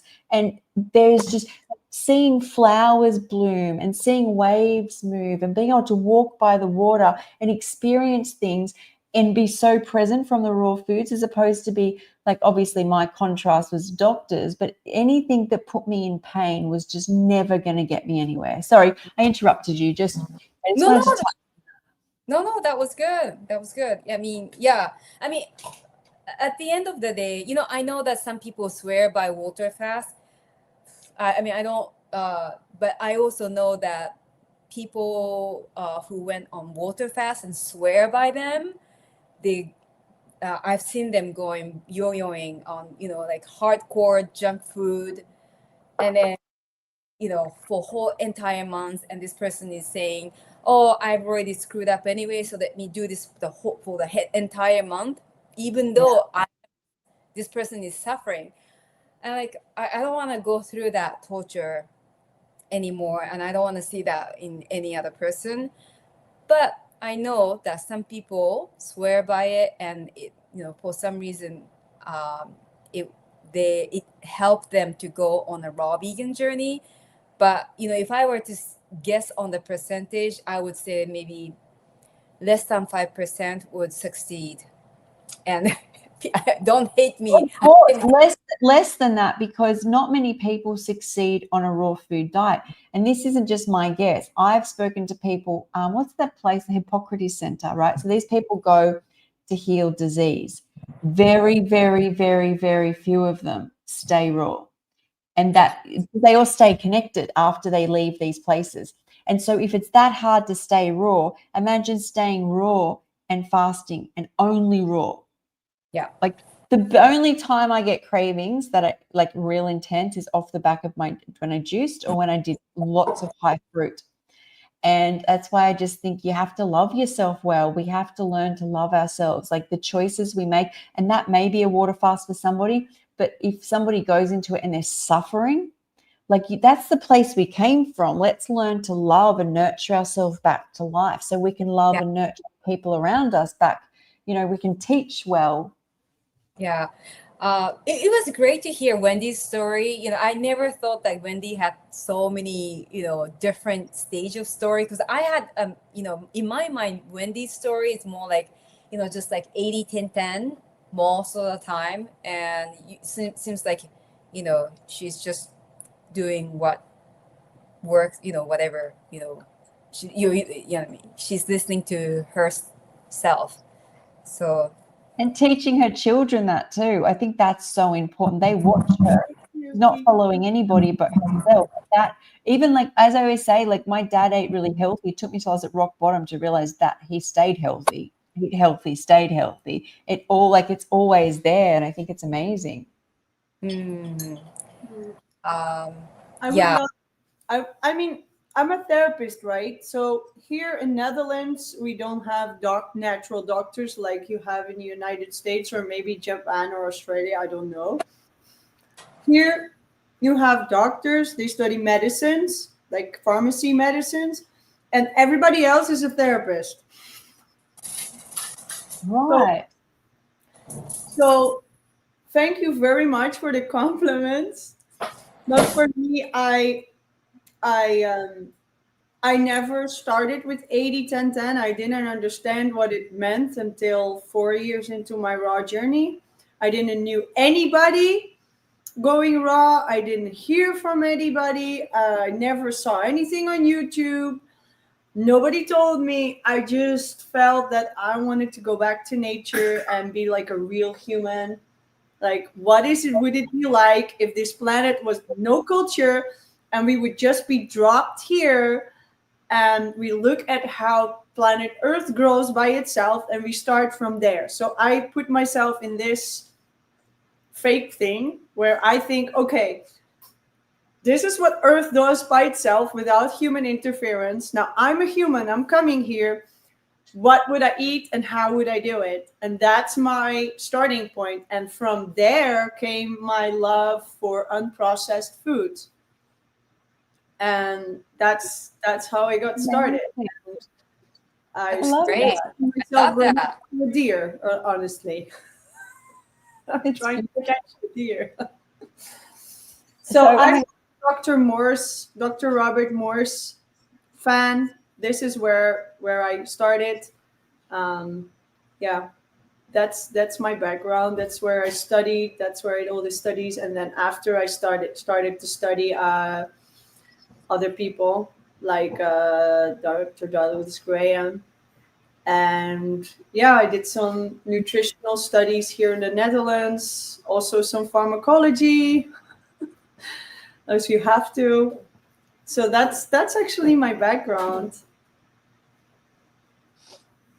No, and I wanted to add that, so I was speaking about, like, I've never been to raw vegan retreat before, but I've had some, quite a few encounters of raw vegans in New York, Costa Rica, Japan, and I kept seeing people like going back and forth, and that's why I'm not a fan of water fast, dry fast, or juice fast, or whatever the fasting methods, or even just mono-meal. Mono-meal is good, I think, for certain period of time, but for like going for a month or 2 months, I've heard so many people destroying their microbiome. But having said that, I have to say that first of all, I respect whoever decides whatever they want to do, and at the end of the day, I do think that everything is perfect. Yes, it might not be good for microbiome for long term, but it's all experience, right? Like, if you don't experience it yourself, like, you would never know anyway. So I do think, if you have a calling, go for it. I'm not a fan of it. I don't think I would do it myself ever again. But like Sky and Wendy, you both did your own journey, and we learned from it. If we didn't try ourselves, we wouldn't know. True. That's true. That is very important on this journey. So Janka's asked about cashew creams. She often uses it for dressings, but I'm not sure how long I want to store it before it goes bad. Do you guys want to say anything on that? One day to make it, another day to eat it. That's it. I like that. What about you, Kiko? Yeah, the cashew I don't do anymore, but it depends on the humidity. So if you are in the humid and high temperature, it goes very bad. Like I've experienced, also like a temperature of fresh, mine could go bad like within a day. So I stopped making any kind of dressing. Yeah. So what I noticed very quick starting off, and this is just generally with raw foods, and it may be because histamines are created in foods very quickly when they sit in the fridge, and I'm sensitive to that, is I am so adverse to anything that's even like a day old. Like if I freeze something, I can do much better, and it may just be a mast cell activation thing. Like that fermented taste that gets stuck in like food that's been in the fridge really bothers me. I try blend and eat, and I keep complaining on my lives because in Australia I've got the the Vitamix, the newer model, and it's got the bigger jug, and we don't have smaller jugs. Not that I could see or get in Australia. I must have a look again, but I couldn't. And everything I make has to be bigger. And then I have to freeze it basically. But I'm going to look into that more. I'm complaining about something I can definitely fix. They're easier to clean though, right? Because they're like a bottom is wider. Yes, and they feel maybe I'm just used to it. My mum has the older model, and it feels more like sturdy. Mm-hmm. I don't know. I'm going to look into this. I'm sick of making so much food. I don't need to. I just want to make smaller amounts. So I need to find. I've got a little blender, but most of the stuff I blend is so tough. What happens when you are to freeze it? You were freezing your icing part for your birthday donuts? Yeah, so I don't.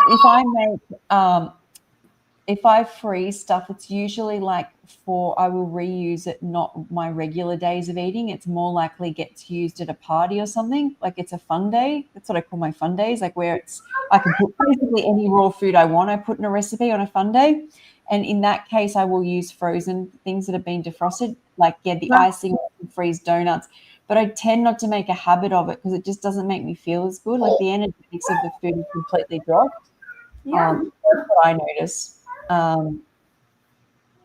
There's just an energetic drop in food that's been frozen. Okay, so but do you get the same effect as if you were to just keep it in the fridge? Versus, do you mean histamine wise? Right. Yeah.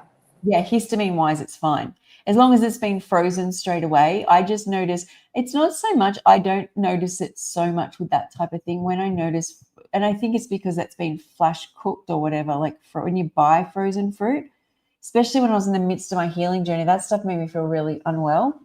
But I haven't had it in a while. I'm diverging here. I wanted to ask guys, what is and I saw Tessa down there. Hey, Tessa. Hi, Tessa. What is going to be the theme for next month? Wendy, I feel you should have a huge input on this since you're the only European here. We are not Europeans. We're just impersonators. What day? I don't know yet. I should be traveling. So I'm going to try push these back. So I will see what day. But what should we make the theme? I don't know. I'm good with baby food any day of the year. Baby food. So baby food. Everything is related to children. Nee.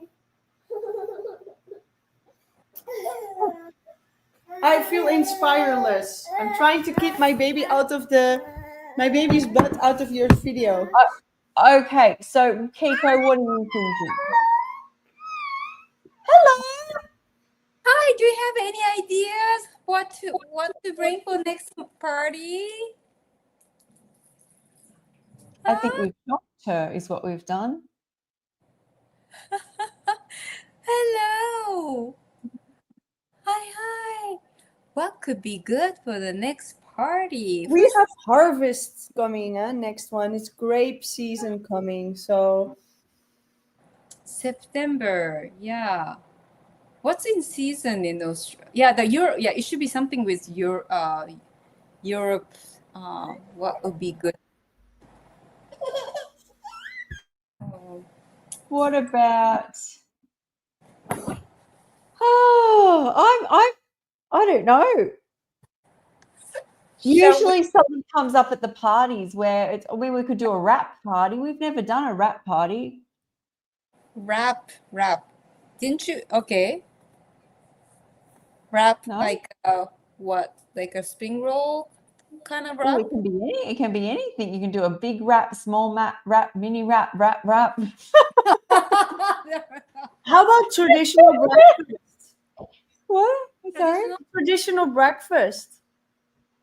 That's a good one. So I remember doing this at dinner club. Tessa wants a wrap party down there. I remember doing this at dinner club, and when I did this with Leanne, she ended up making sausages and eggs, and I remember that.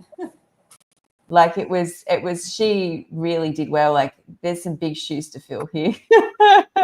So breakfast? The traditional Japanese breakfast is with natto and rice and miso soup. Well, and you've got fish. to eat with that. Well, no, you don't. You've got to invent fish and rice then, Kiko. You've got to do raw vegan fish and rice. That doesn't sound very nice. That's a show. So I've got to do sandwiches then. Oh, is that right? In Holland? Yeah. I made breads from vegetables, and I always use zucchini, so it turns out green.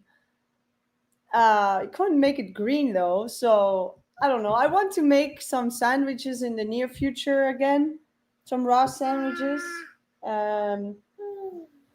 something that looks like it and is soft. I don't know if it's possible, but I see Daniel from like Enzyme 333. I don't know his thing. Yes. And he makes things that look like sandwiches. So you know he doesn't even dehydrate that bread. He's I've made no it idea. live. I don't know. Like I think I even have a book from him, but I never. Yeah, so he will get shea, cauliflower, and what else? I think maybe coconut flour or something, and he blends it and he goes, "Yep, this is bread," and it just sits together. I don't remember. Okay. It's done dinner club. It was when we did a dinner club. He did it live, and he just blends it. Okay. I will be a grandmother in January, and I'm really curious to hear about getting the kids and babies into this. I was actually thinking, is there any reason we can't do kids' food? I don't see any reason to do kids' food. Because I feel like whenever I don't even have kids, I get asked about kids a lot because a lot of people are mothers, or grandmothers, or wanting to get pregnant. And I want to get kids into it, and anything you can teach me. That might be interesting. We have this like in Japan, we have bento box for kids. Ooh! What did you say? What box? Bento box for kids. Like what's bento box? Bento box is the lunch box, and they make into like a character so that kids are more excited to eat their foods. So it becomes so that could be interesting. Yeah, that could be done in any way, right? Okay, so here I'm the mom. I have to be there then. Yes, you do. You're committed. Yeah. You can't just leave Kiko and I here to make the kid food. You can't do that. You don't have any kids. Who knows what they'd end up eating? Yeah. So Yanka is saying patties. Yeah. Well, next time. Yeah, patties. So I loved bento boxes, Kiko. I loved them. So it's like a box, but there's little sections, square sections, and you get like a little bit of like where when I used to get it, it'd be like a little bit of like a stir fry, a little bit of miso soup, a little bit of sushi, a little bit of tempura, it'll be like this little bits of everything in a box. That's probably not correct in Australia, but that's how we ate it in the food court in Australia. Wow. Well, my kid would not make it through the day on that. He needs a bunch of bananas, like 5, and then Wow. a big melon, like Piel del Sapo, and then 2 mangoes, and that's without snacks. Wow. And then I tried to make him a salad in Spain. He would always have salad, big salads in a Yeah, box. let me bring Pico up. Oh, Yeah, that's that would be boxes. for her, I think, for 4-year-olds. Oh, that's so cute. That's so clever. My niece Addie would love that. It's cute though. Yeah. Oh, I have foods on my head. Face. I already have an idea for this kids' party. I'm like a big kid, so this is probably going to be easier than we think for me. Oh, that should be fun. So we do It like will be. It Yeah. will be. Hi, Elena. Hello. Okay, guys, this was amazing. Thanks, everyone, for joining. I will try attach any recipes I can down the bottom. If not, please hit up Kiko, myself, and Lilia to get the details of any recipes. But and we will see you at the kids' party. Bye, Yay! thanks, guys. That was fun. Thanks so much, Sky and Wendy. Bye. Thank you,